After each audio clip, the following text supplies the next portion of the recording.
أشهد أن لا إله إلا الله.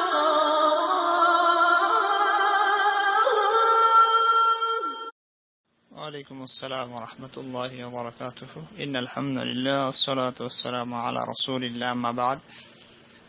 দাওয়াটি Italy 7 নম্বর group থেকে শাওন ভাই Italy থেকে জানতে চেয়েছেন যে মুমিন ব্যক্তিদের ক্ষেত্রে কোনো অলৌকিক ঘটনা এগুলো কতটুকু সত্য। তো জি, এক্ষেত্রে যেটি আপনি বলেছেন যে কার কার লাশ নষ্ট হয় না, অক্ষত অবস্থায় থাকে।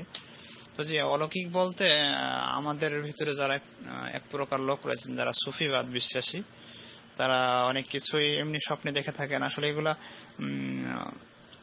যদি এমনি মানুষ হয় সেটি অনেকটাই ঠিক নয়, নিজের অনেক সময় নিজে কাল্পনিক ভাবে বলে থাকেন। তবে হ্যাঁ, যদি মুমিন বান্দা হয়, ভালো হয়, তিনি স্বপ্ন দেখেন, তার আমল ইবাদত ভালো, সেক্ষেত্রে সত্য হওয়াটাই বেশিরভাগ আশঙ্কা রয়েছে আর কি। এমনটি তো হতে পারে এমনটি। তবে জি, যেটি বলেছেন যে আসলে রাসূল বলেছেন যে হারামাল্লাহু আলা আরদি আন তাকুলা আলসাদাল আম্বিয়া, যে এই মাটিতে দুই শ্রেণীর লোকের লাশ খাবে না বা নষ্ট হবে না, পচবে না। সেটি হলো, এক নম্বর হলো যে আল্লাহ বলছেন যে আল্লাহ তাআলা জমিনের উপরে হারাম করে দিয়েছেন যে নবীদের বডিকে এই মাটি খেতে পারবে না, তথা নবীদের লাশ এই অক্ষত অবস্থায় থাকবে তাদের। আর দ্বিতীয় হলো শহীদদের, যারা শহীদ হবে আল্লাহর রাস্তায়, যারা মুজাহিদ, যারা যেমন রাসূলের যুগে যারা শহীদ করে মৃত্যুবরণ করেছেন, তাদের লাশ অক্ষত অবস্থায় রয়েছে এবং থাকবে, এমনটি রাসূল সাল্লাল্লাহু আলাইহি ওয়াসাল্লাম হাদিসে বলেছেন।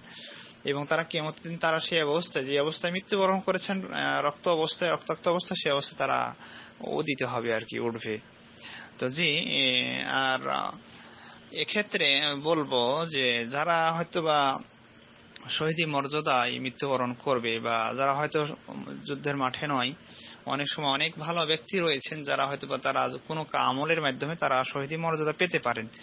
যেমন বলা হয়ে থাকে যে পানিতে ডুবে মারা গেলে, তারপরে আপনার জমি ধসে মারা গেলে, বেশ কয়েকটি কারণ রয়েছে শহীদের মর্যাদা তারা পাবে। এমন কিছু বিষয় রয়েছে, তারা যদি এমন ক্ষেত্রে কোন আমল করে থাকে বা হয়ে থাকে তাদের ক্ষেত্রে, সেটি তারা হয়তো আল্লাহ তাকে দিতে পারেন। এছাড়া আল্লাহ যদি কাউকে তাদের ভালো আমলের বিনিময়ে তাদের ইখলাসের কারণে দেন, সেটি দিতে পারেন, আল্লাহ আলাম। তবে হাদিসে দুই প্রকার লোকের কথা বলা হয়েছে, ব্যক্তির কথা, যে তাদের লাশ মাটিতে খাবে না আর কি।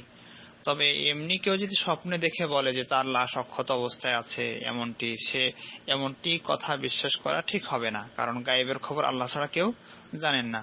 অনেক সময় শয়তানও মানে যদি ভালো ব্যক্তি না হয়ে থাকেন, তো শয়তান সবসময় অসসা দেয় বা স্বপ্ন দেখিয়ে থাকে আর কি।